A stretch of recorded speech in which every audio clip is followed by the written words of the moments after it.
Hello everyone, my name is Hasan Ali and welcome to the 2px। So आज की class में हम समझने वाले हैं अरेंजमेंट के अपनी ऑब्जेक्ट्स को किस तरह से फॉरवर्ड कर सकते हैं और बैकवर्ड कर सकते हैं, मूव कर सकते हैं। छोटी सी क्लास है, ऑल्दो इस क्लास में हम कोई चीज़ क्रिएट नहीं कर रहे होंगे, लेकिन इस क्लास को समझना बहुत ज़रूरी है ताकि आप किसी भी चीज़ को फॉरवर्ड कर सकें, लेयर्स को फॉरवर्ड कर सकें, ऑब्जेक्ट्स को फ्रंट से बैक की तरफ और step by step, one by one step back की तरफ किस तरह से लेके जा सकते हैं। तो बहुत इंफॉर्मेटिव क्लास है, लाजमी समझिएगा इसको। बिना किसी इंतजार के स्टार्ट करते हैं।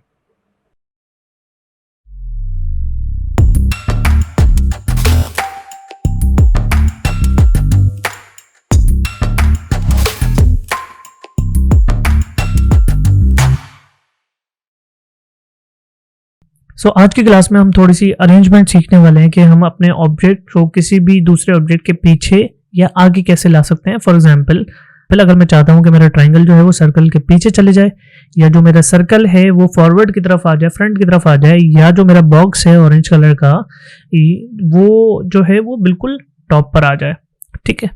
तो उसके लिए मैं क्या करूंगा, ठीक है। तो हम अरेंजमेंट को सीखते हैं कि हमने ऑब्जेक्ट को बैक और फॉरवर्ड किस तरह से लेके जाना है। हमने कोई भी ऑब्जेक्ट सेलेक्ट किया, उस पर राइट क्लिक किया, राइट क्लिक करने के बाद अरेंज में गए, यहाँ पर ऑप्शन आ रहे हैं bring to front, bring to forward, send backward और सेंड टू बैक। अब ये काम किस तरह से करते हैं। फॉर एग्जांपल, अब ये हमारा जो ऑब्जेक्ट है वो बिल्कुल फ्रंट पर है, ठीक है। मैं इसको थोड़ा सा यहाँ पे कर लेता हूँ ताकि आपको समझ में आ जाए। मैंने ट्राइंगल को सिलेक्ट किया, अरेंज में गया और यहाँ पे लिखा हुआ है अगर हमने पीछे ले जाना है सेंड टू बैक, बैकवर्ड। जैसे ही मैं सेंड टू बैकवर्ड करूंगा तो आपने देखा कि वो जो हमारा ऑब्जेक्ट जो टॉप पर था उसके पीछे चली गया। फॉर एग्जांपल, जो ये ट्राइंगल हमारा क्या था, फ्रंट पे था, एक स्टेप पीछे चली गया, ठीक है।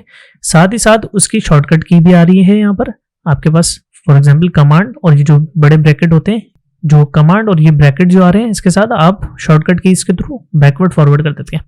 लेकिन अगर मैं सेंड टू बैकवर्ड की जगह सेंड टू बैक करता हूं तो ये बिल्कुल लास्ट में चली गया। इसका मतलब क्या हुआ कि अगर मैं सेंड टू बैक करूंगा तो बिल्कुल लास्ट में चले जाएगा, और सेंड टू अगर मैं वापस इसको सिलेक्ट करके अगर एक स्टेप आगे लेना चाहता हूं तो मैं इसको करूंगा ब्रिंग टू फॉरवर्ड। तो ये सिर्फ एक स्टेप आगे आया, अभी इसके पीछे है और सर्कल के भी पीछे है, लेकिन जो हमारा राउंडेड बॉक्स है उससे एक स्टेप आगे की साइड आ गया।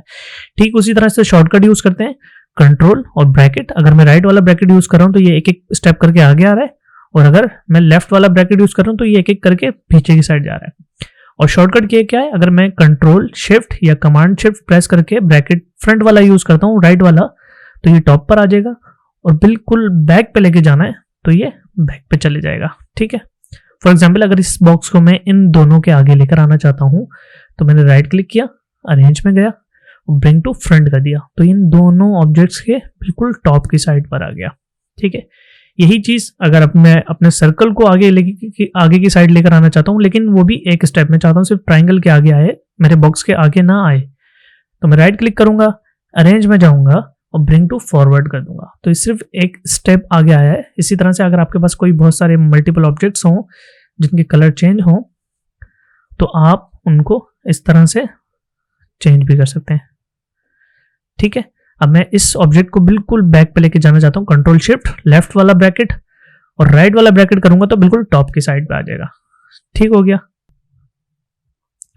तो इस तरह से आप अपने ऑब्जेक्ट को फ्रंट एंड बैक मूव भी कर सकते हैं। राइट क्लिक करके अरेंज में जाके ये ऑप्शन यूज कर सकते हैं, या फिर आप इसके थ्रू ब्रैकेट के थ्रू और अपनी कमांड्स के थ्रू फॉरवर्ड की तरफ भी लेकर आ सकते हैं।